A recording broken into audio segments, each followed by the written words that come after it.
In this second in the series on the man who tapped the secrets of the universe, we're going to go right to the heart of the matter. We are going to explore genius or mediocrity. And this was the essence of Walter Russell. He was able to tap into creativity and draw pure genius out of it. And he believed every single one of us could. So let's now explore that possibility within ourselves. If you enjoy watching this, please click on the like button and subscribe to our channel, or feel free to share with your friends. And if you want to make a donation to Unity Orlando, go to our website at unityorlando.org and click on the Donate Now button. Today, we're going to explore our own inner genius. Well, I said this fall we're going to use quotes. You know, it's an awful little book to spend the whole fall season on, right? But there's some wonderful quotes in there. He kind of outlines how we truly can enter into higher consciousness. And I like this. It's The Man Who Tapped the Secrets of the Universe by Glenn Clark. A bunch of you have gotten it, and she's gotten some more in this week. This morning, we're going to use the topic that essentially was one of Walter Russell's signature statements. This is a statement, a belief that he held all of his life, and essentially what his life stood for. He said, I need to prove that you can do anything as long as Spirit is moving through you. And it's entitled Genius or Mediocrity. And that's the way he put it. You see, the beauty of this is that this book is not written like a religious book. It is. I mean, it is a spiritual book in the sense that Walter Russell depended on everything in his life for Spirit moving through him, to inspire him, to show him, and he did amazing things because he knew God moved through him. But he put it in more secular terms. And so consequently, in those secular terms, we're looking here, and he's saying the difference between genius and mediocrity in your life is essentially whether you're doing it on your own or whether you're allowing Spirit to move through you. That's how we would say it. This is how he put it. And I'm going to quote from page 6 and 7 and then add just one more piece on 9. This is Glenn Clark interviewing him. Can you give me the secret of your life? I said. That's Glenn. He hesitated and then replied, yes, I believe sincerely that every man has the consummate genius within him. Some appear to have it more than others only because they are aware of it more than others are. And the awareness or unawareness of it is what makes each one of them into masters or holds them in mediocrity. I believe that mediocrity, and here it is, listen to this one, this is the one-liner. I believe that mediocrity is self-inflicted and that genius is self-bestowed. Every successful man I've ever known, and I've known a great many, absolutely he did, carries with him the key which unlocks that awareness and lets in the universal power that has made him into a master. And what is that key, I ask? The key is desire when it is released into the great eternal energy of the universe. Can you explain more fully what you mean by that? I have found out that the real essentials of greatness in men are not written in books, nor can they be found in schools. They are written into the inner consciousness of everyone who intensely searches for perfection in creative achievement and are understandable to such men only, to only beings who do search for this perfection in creative achievement. Successful men of all ages have learned to multiply themselves, and listen to this, by gathering thought energy into a high potential and using it in the direction of the purpose intended. The genius remains an ever-flowing fountain of creative achievement until the very last breath he draws. Geniuses have learned how to gather thought energy together to use for transforming their conceptions into material forms. The thinking of creative and successful men is never exerted in any direction other than they intended. That is why great men produce a prodigious amount of work, seemingly without effort and without fatigue. The amount of work such men leave to posterity is amazing. And then one more. We skip over a couple of pages. And I read this last week. An inner joyousness amounting to ecstasy is the normal condition of the genius mind. So today what we're going to do is talk about the genius mind, because the concept that Walter Russell is presenting here is really very different from the way we presently understand it. We presently understand that you're either born smart or dumb. Got it? I mean, some people are born with better equipment than others have, and that determines their destiny. And Walter Russell is saying that is not entirely true. It may be a fact, but there is a huge difference between being extremely smart and genius. You see, genius is more than smart. It's more than your being able to do it very well on your own. It is that which is beyond you coming through you. Ideas erupting within you that you're sure you never could have come up with yourself. That's pure genius. Consequently, I don't care whether you were born with great equipment or not so great equipment. Genius, the ability of something wonderful to flow through you, is always there. And Walter Russell wanted people around him. He wanted to be a demonstration to others as to how you can let this happen. Remember this guy? He did everything. He was an artist. He was a musician.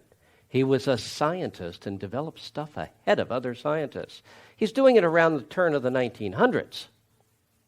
But he developed stuff way ahead of other scientists. And scientists as a whole didn't want to really take him deeply into their midst because he put God into the equation. But several scientists took work that he had put out and amplified it and worked off of it and got Nobel Prizes for it. So the bottom line is having God in the equation can put you way ahead of average thinking. If you're on your own, you can't be much more than mediocre. But if you're connected to divine mind, the inspiration that can move through you can cause ideas to erupt within you that you couldn't have thought up yourself. I mean, there's the story of Edison. Edison, who was it, invented the sewing machine? No, that was somebody else. No, it isn't Singer. Howe. Thank you. Elias Howe. That's the one. Wow, you know your history. I didn't hear that, but it was good, I'm sure. Did she say I didn't? No.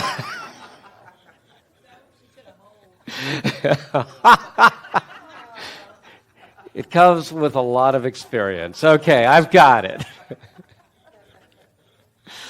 Elias Howe was wrestling with this whole concept of how do you make a sewing machine. He couldn't make it work. He wanted the machine to work, and he just couldn't get it to happen.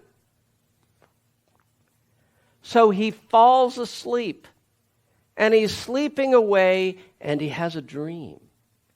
And in the dream, he's running from these primitive natives that are all throwing spears at him. And every one of the spears has a hole in the tip.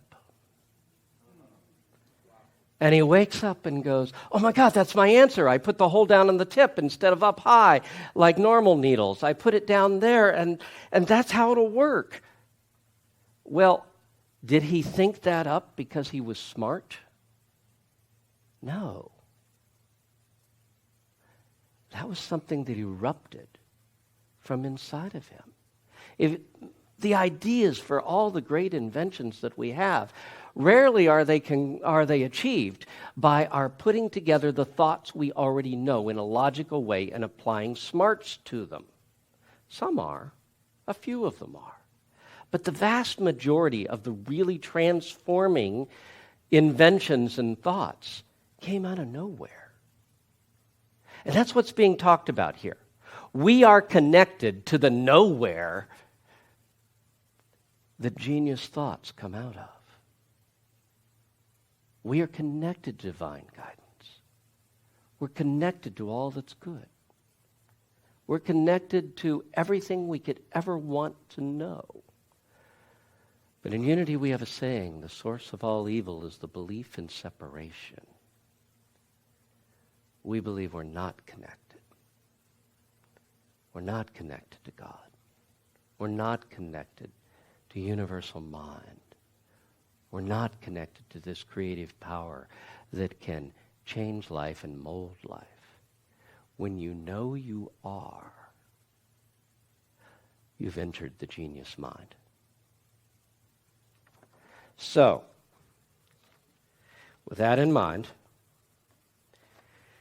and with the realization that the difference between mediocrity and genius is mediocrity believes it is separate from God, that we are on our own. And as long as we function as separate beings, we can never be more than mediocre. And genius knows there is something within me from which those ideas flow, and I can trust it. So in the end, it's personal power versus soul power. That's what we're talking about today. So with that in mind, I want to talk about steps for becoming aware of the genius mind within you. And the very first one is realize you are directly connected to universal divine mind. Realize it. It's pretty simple. Just realize it. Last week I said, well, how do you get there? Well, sometimes it's as easy as declaring that it's so, moving your mind to that place. And so what the very first step to connecting to that wonderful, unlimited power that is within you, to be anything, the very first step is to realize that you are connected, that Spirit can move through you, that divine mind can inspire you, that things can happen through you that are far greater than you're capable of. And I'll tell you, that is such a thrill. Such a thrill when you watch something happen through you that you know you really couldn't have done. You couldn't have set this up. You couldn't have made this happen perfectly, but it did. So, in Exodus 4:12, we got the story of Moses. Moses really liked being mediocre, and God asked him to be genius. Okay? And so God says, you're going to do something. You're going to lead my people out. You're going to go talk to Pharaoh. And he says, I'm going to do what? You got to be kidding me. And he came up with every excuse under the sun. He said, but he started off with, I'm not smart. I'm not good enough to do this. I'm not capable. And this was God's response. The Lord said to Moses, now therefore go, and I will go with your mouth and teach you what to say. That's genius. I don't know where these ideas, I don't have enough ideas to pull this off. Don't worry about it. They will come through you. So often throughout the Bible, you will find instances in which it is declared, hey, I don't know whether I know what to say. Don't worry. Spirit will give you what you need to say. And in 1 Corinthians 2:16, we have the mind of Christ. We have the mind of Christ. The mind that is in Jesus Christ is in us. Now, we have the mind of Christ. We have that infinite mind. We are directly connected. See, Jesus reached into his mind and communicated with God. Got his answers back, no problem. I mean, he was in constant communion with the infinite mind of the universe, the Father. And we have that mind in us too. We have the mind of Christ. Number 316 in the same book, 1 Corinthians. Do you not know that you are the temple of God and that the Spirit of God dwells in you? So the first step is to know that. The Spirit of God is inside of me, can inspire my mind, can move through everything that I'm doing. And thus, things can happen through me that are way beyond my seeming capabilities. So we're going to affirm, the mind that is in Jesus Christ is in me now. Together, the mind that is in Jesus Christ is in me now. Do it again. The mind that is in Jesus Christ is in me now. Feel yourself connected to the Jesus Christ mind, that expanded, infinite, connected mind. I am directly connected to the mind of God, and I am inspired with all I need to know. Now, if this is a little long, it's up on the screens. Let's do it. I am directly connected to the mind of God, and I am inspired with all I need to know. One more time. I am directly connected to the mind of God, and I am inspired with all I need to know. Does that thought fill you with just a little bit of excited joy, optimism, the possibilities? Good, then we're ready to go to step 2. And step 2 is my desire to realize that my desire sent into the great eternal energy of the universe. I'm using Walter Russell's terminology here now. He's describing prayer any way you cut it. My desire sent into the great eternal energy of the universe enlists all the powers of God to create what is desired. What he's saying is, the genius desires and places their attention on that, and that's what we'll hit next is focus. But for now, the desire aspect of it.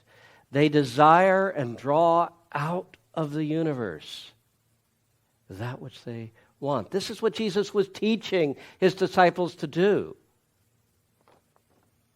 Yeah, there we go. We got scriptures down here. Matthew 7 and 8. Ask and it shall be given to you. Seek and ye shall find. Knock and it shall be opened to you.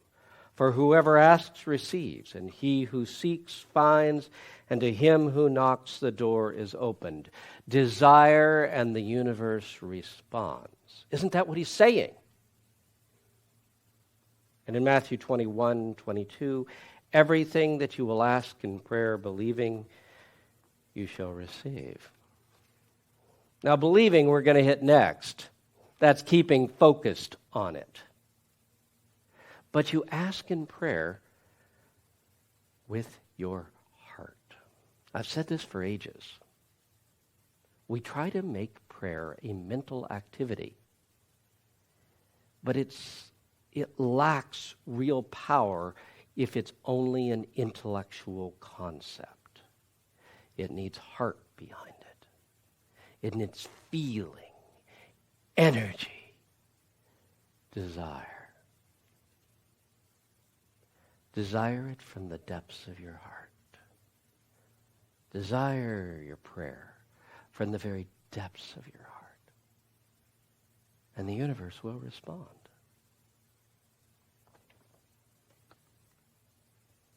So I ask, and the universe responds to fulfill my desire. Now we're going to affirm that for a minute, but I want you to think about it. The Spirit of God is not only within you, but it's throughout the rest of the universe. You contact it within yourself.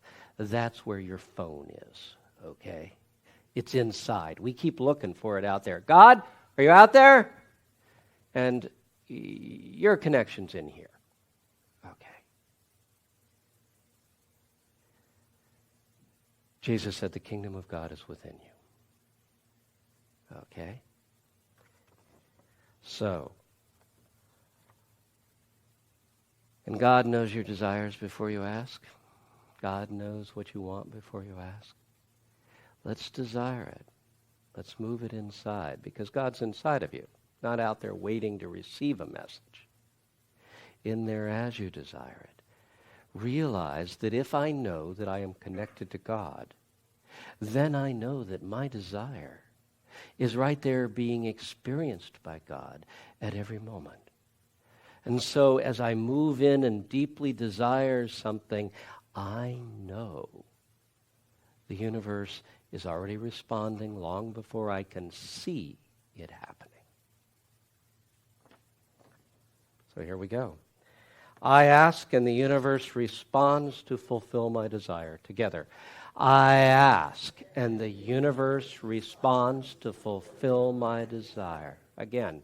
I ask and the universe responds to fulfill my desire. Jesus said it's supposed to be true. Ask and you shall receive. We just got to know how to do it. Well, there's a second half to this. Remember? Those who ask believing. Okay. Now, believing. What he's really referring to here is focus. Can you stay focused when the world decides it's going to tell you otherwise? In other words, can you be blown off course easily? Most of us can. It's no problem. I am rich. God is providing my every need. Oh my God, did you see that bill? I'll never get this paid off. I've been reading your mail.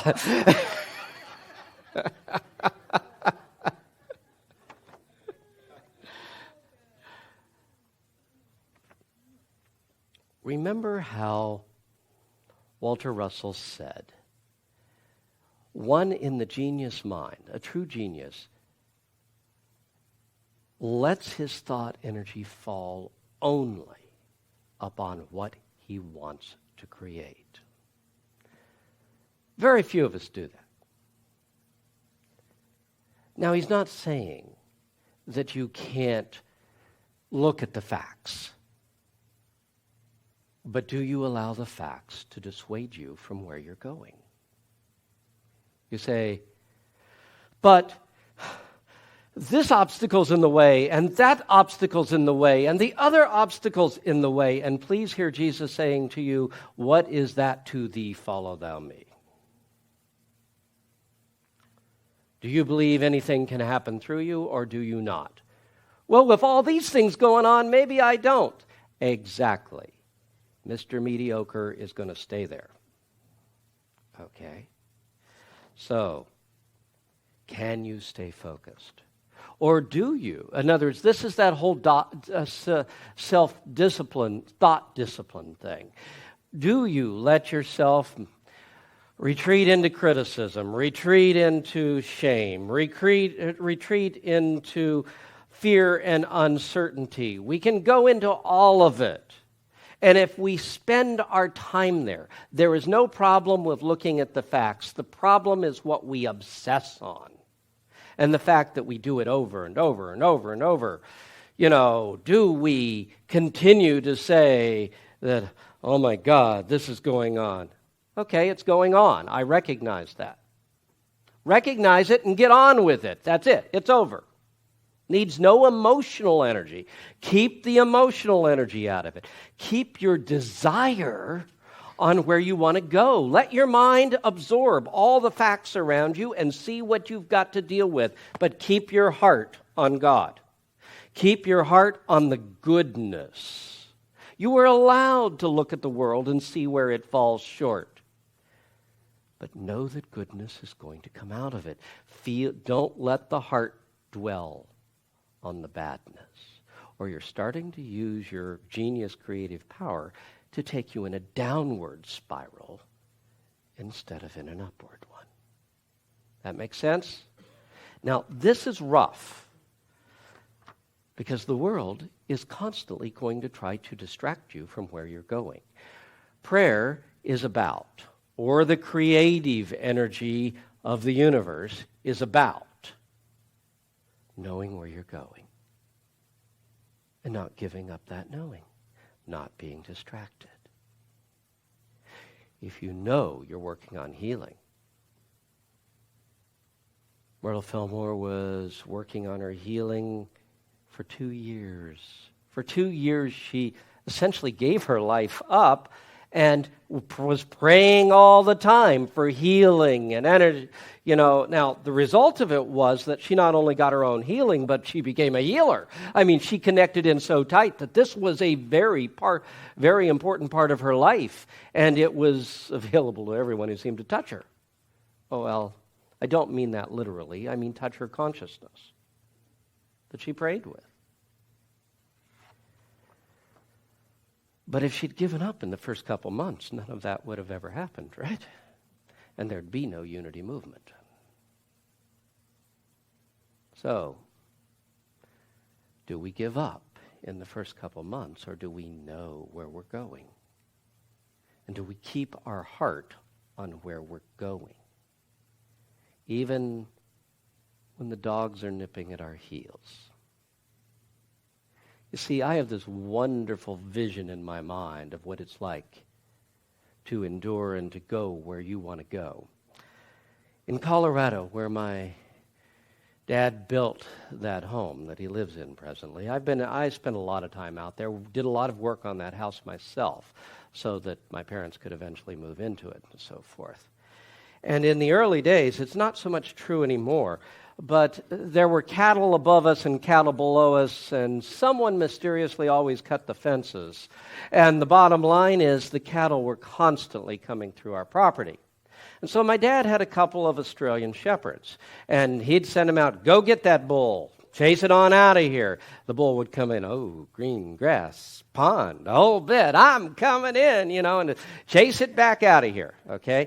So the bull's starting on down through there, and he's just plodding slowly on down through there, and the dogs go out. Now, the dogs are these little creatures that if he actually connects with them, he kills them, But they nip at his heels, and he keeps going a little while. And they nip at his heels. And they nip at his heels, and then finally he starts turning and messing with them, And once he's done that, he's lost it. Because they then continue to distract him. He forgets where he was going, and finally he goes back out. But the bottom line is, nothing could have stopped that bull from going where it wanted to go. The dogs couldn't stop the bull. They could only distract it. And life around you cannot stop you from creating a wonderful life. It can only distract you enough that you fail to do so. You need to know you are the bull, and you will pay no attention to the dogs nipping at your heels. You know where you're going. You'll deal with it. If one gets in your way, you'll knock it out of the way, but you will not be distracted from where you're going, no matter what life throws at you. That's focus. The affirmation with it's an interesting, more uplifting one. It is, what I place my attention upon grows and prospers, so make sure you keep it on what's good. Here we go. What I place my attention on grows and prospers. Again, what I place my attention on grows and prospers. One more time. What I place my attention on grows and prospers. Number 4 is actually a repeat of a little bit of what we did last week. The statement is, inner joyousness is the natural state of the genius mind. And you could also call this the Christ mind.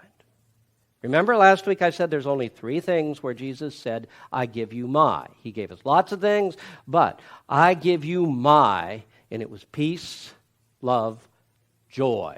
He wanted you to experience that inner ecstasy. How was it written here? An inner joyousness amounting to ecstasy is the normal condition of the genius mind, the Christ mind. You want to be in the Christ mind? You don't get there by being a victim and saying, I've been good, God. I've taken everything you've hit me with, and I'm still muddling through. No, you actually have to enjoy it. You need to have an inner joy. A joy that isn't caused by things going right or wrong in the outer world, but comes from within and is available to you at any moment. You want to feel that inner joyousness because it's in the state of inner joyousness that genius inspiration takes place.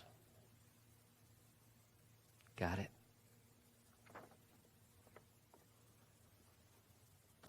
So how do you approach that inner joyousness? Well, strive every day to feel it and to know that divine mind is moving through you. Keep remembering joyousness, joyousness. Now you say, oh yeah, well that's an easy... No, it's not an easy thing. We are trained to only feel joy when everything goes right. And everything doesn't always go right every day. So practice feeling that inner state of joyousness. And how might you do that? Become super aware of the beauty that's all around you. All you see, hear, feel, smell, taste. Walk outside. Feel the beauty of the sunlight and see the glory of nature all around you. Smell the smell in the air. And instead of saying, yep, it's a city, feel the richness of it. Feel the feeling of the season. Sense the beauty of the people that are all around you. Some of them being stupid idiots, but there's beauty inside of them. Sense the beauty that's all around you. And spend time just absolutely cherishing that beauty in your heart. That will resurrect that inner feeling of joyousness. Life is so beautiful, I love my life. Let's affirm it. Life is so beautiful, I love my life. Again, life is so beautiful, I love my life. One more time, feel it. Life is so beautiful, I love my life. Do you feel the energy that starts to rise as you affirm that? That's the energy you want to be in so that inspiration flows. Number 5, we're getting there. Practice creativity every day because that is the experience of higher mind flowing through you. Creativity. That is that bubbling up from nowhere. That is an idea that pops into your mind and you go, wow, that's what I'm going to do. Or that is, oh yeah, let's do this. Creativity is being connected to the unlimited. So, The interesting thing is, when you are creative, you release joy. And when you're joyous, it unleashes creativity. These two are really very closely connected. Okay? To people who are depressed, one of my recommendations is to go do something creative. Do something creative because that generates energy, and that joyous energy inside of you. So here we go. Do something creative every day. And you go, well, I don't have a lot of talents. Of course you do. Creativity. Well, let's put it this way. One of the things I used to do, I haven't had it out in a while, is I had myself a synthesizer. Now, you have never seen me up here working with Brian. And be glad.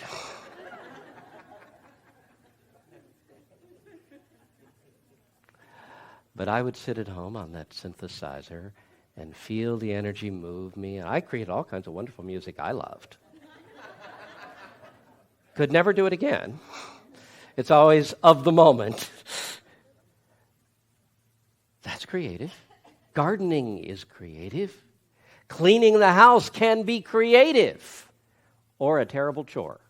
It's all in the attitude. You know, lots of things in life can be creative. Do something that is creative in your life every single day. Turn your chores and assignments into a creative experience. And when you talk or you're having a discussion, listen to the other person, throw your ideas out, then listen to them and see what new ideas pop into your mind if you hear what they've said. Ooh, wow, well, maybe it could go this way or that way. Brainstorming is the ultimate creative experience because people are bouncing off each other and, you say one thing, they say another. What they say may have nothing to do with what you say, but what they say causes you to go another direction entirely. And before long, it all comes together into this wonderful realization that you think you never could have come up with on your own. I suppose you could have brainstormed with yourself and gotten there if you're really in a creative state. But be creative. I love how God inspires me in everything that I do. Together? I love how God inspires me in everything that I do. Again, I love how God inspires me in everything that I do. And the last step really is the culmination of everything before. It's the closing. Be an open channel of the divine. Have that state of mind. I am connected. I am inspired. I am all of the 5 things we've talked about before. I am joyous. And all of this is flowing through me right now. And therefore, Spirit can do wonderful things through me. John 14:12. Truly, truly, I say to you, Jesus speaking, he who believes in me shall do the works which I do, and even greater than these things shall he do, because I am going to my Father.